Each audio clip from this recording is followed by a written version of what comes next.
Hola, my name is Raul Maldonado. I'm the Director of Financial Affairs for CABE, and I'm sitting here with Coach White, and Coach White was honored this morning at one of our opening sessions as having a very positive impact on Chicano, Mexican-American students in the city of Mcfarland. So I just want to have a little chat with Coach White and for him to tell us a little bit about his program and kinds of things that he did to motivate students to come back, help in the community, and become teachers themselves. Coach, I hope you enjoyed the opening session this morning. I did very much enjoy it. Thank you again for that privilege to talk to everybody. Not the greatest speaker, but I started the program in 1980, and they had no cross-country program, but I was able to start it and develop a program. Having won 9 state championships before I retired. But more importantly than that is excited about the progress that I saw that the kids were making in their lives. We always, my wife and I always told them to, the community has treated you very well and to give something back to the community. I remember when I retired from, I taught at the junior high, I had on our campus, there were 6 teachers that all ran for me, and the counselor all ran for me, and the vice principal became my boss. So he ran for me also. And so that, to me, was a wonderful, more experience, better than winning 9 state championships, because now you have people giving back to the community and making an impact on the lives of other people. You know, Coach, I was privileged to see all the students and the adults in the community who follow you as the person who you are, and also the inspirational individual. And I guess at the beginning, it must have been hard trying to motivate kids who otherwise would have dropped out of school, would have failed, would have ended up in, I don't know, jail, what have you. But instead, you have students now who are professionals, who are teaching other kids, and have the same enthusiasm and the motivation to continue with your program. How does that make you feel? I know you don't like to talk about yourself, but it has to have a positive impact on your life and the life of those students. It is such a wonderful feeling. I had a person, one of my runners, that went to head up the migrant program in Washington, D.C. under the Bush administration. So you have a lot of positive feedback like this. We've got board members, we've got presidents of the board, and we've had a few doctors and things. Some graduated from UCLA, but the biggest part of them still went to what I call COF, College of the Fields, because of their parent and their upbringing.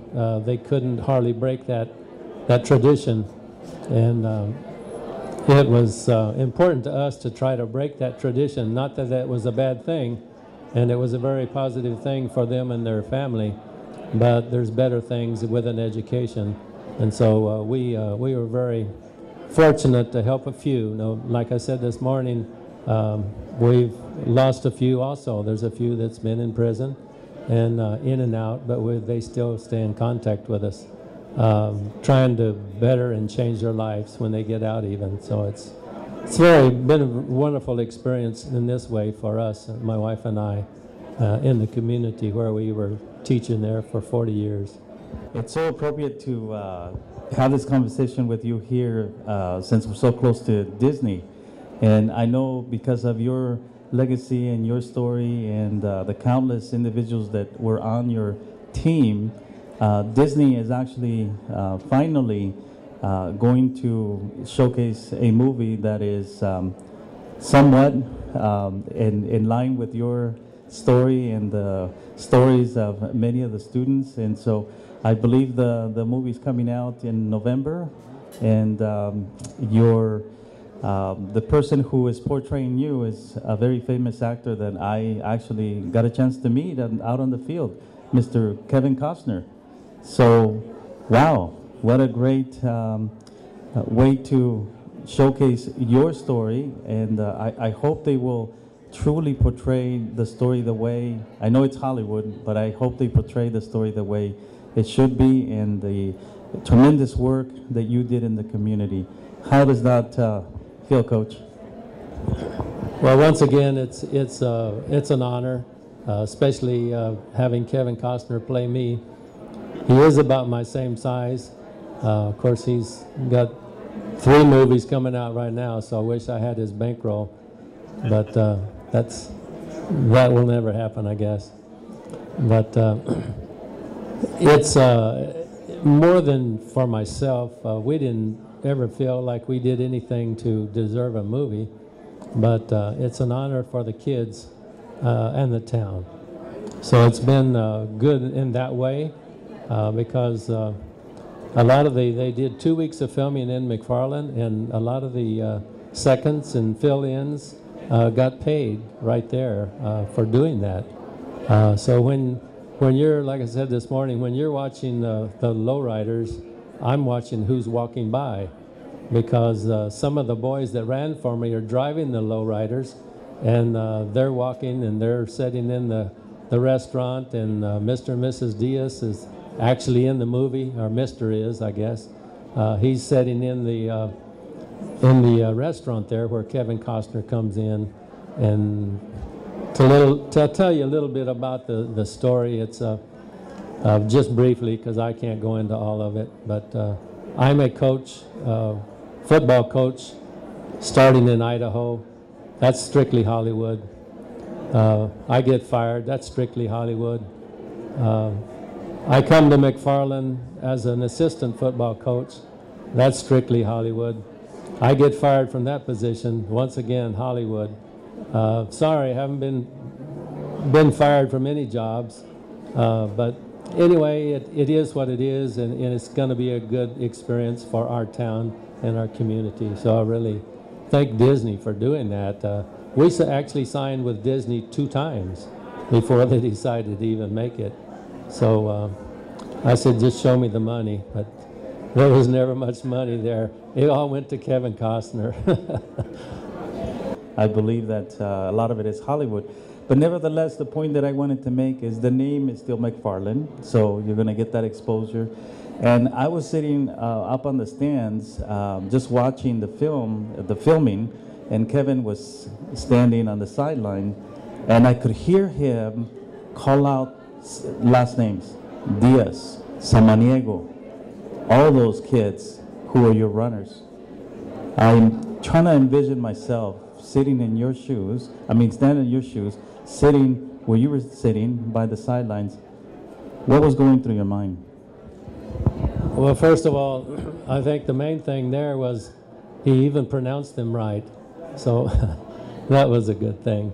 But once again, it's an honor and a privilege to have somebody like that play me with the kids and to promote this movie.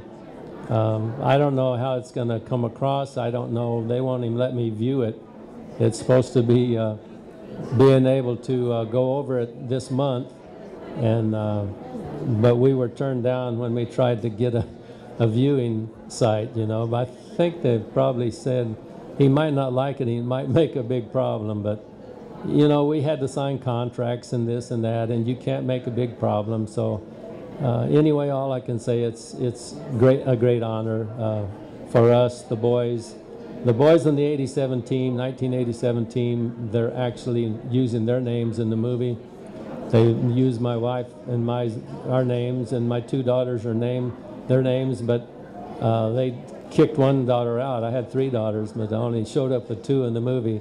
So there again, it's going to be a fun thing to watch, and I hope everybody comes to watch it and enjoys it anyway.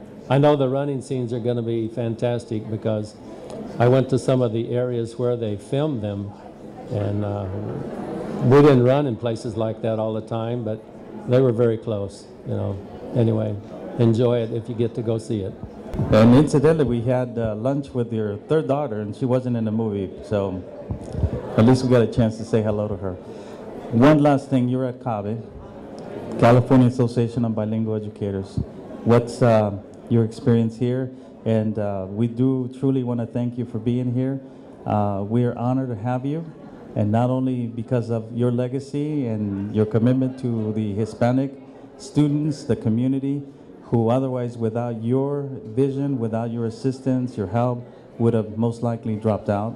And now we see how your runners are teachers, coordinators, doctors, or what have you. And on behalf of all the people that are committed to bilingual education, English learner students, Latino students, we want to thank you. And I hope you had a great time this morning. I did very much enjoy it. Thank you again for that honor that you gave me, and being able to be here and talk a little bit about our program. Like I said earlier, I haven't been familiar with the CABE. LULAC, yes, they've sent me back to one of their roundtable things in Corpus Christi at one of their conferences, and enjoyed that, and took one of our runners with me there. In fact, as David Diaz, Dario's brother, he got to go with me there. So it is a privilege to do that, and to show how important it is for a person to be bilingual and to learn multi-languages if you can. My niece lived in Italy for a while and came out speaking 5 languages, and so it's very important. When we went to visit her, she could take us to Spain, she could take us to Germany, and she could speak all of those languages, and that's better than I could do with the one. So thank you again. It's my honor. It's an honor to us, my wife and I. Thank you very much. One thing I want to add, because I know you're very modest about what you did, but the thing that caught my attention is I know in Mcfarland there's a lot of kids whose parents have to have their help when they go out and harvest the grapes or the almonds or what have you. But I met one of my coordinators, and he was telling me that after school he could not run, and that you would stay until 6 after he finished his harvesting, and that you would run a double session for those kids who could not stay right after school. I mean, that's fantastic, Coach. I guess you wanted me to talk about it, or you wouldn't have brought it up. It's just something that I felt like was necessary to develop my program. I don't want to take away from the parents. Yes, they need the kids in the field, they need the income, and so therefore I just put a little extra time from my own self, and you know, time's nothing on my part. You don't get paid for coaching much anyway. I think I figured it up one time. I made 25 cents an hour, so I could donate another 25 cents. It's all right. So I could do that. I also used to bring the kids in to try to teach them English, and I'm not an English teacher. So, but they needed it, and they needed that type of thing to get a little better education, you know, and to help them graduate. We had situations there that they needed a little bit more guidance, help on a computer or whatever it was that we could supply for them, chalkboard work, learning simple phrases, things like this to get them by. And so it's an honor that I could even do that, but thank you. Muchas gracias, Coach. De todo corazón. De parte de todas las familias de Mcfarland, gracias a usted.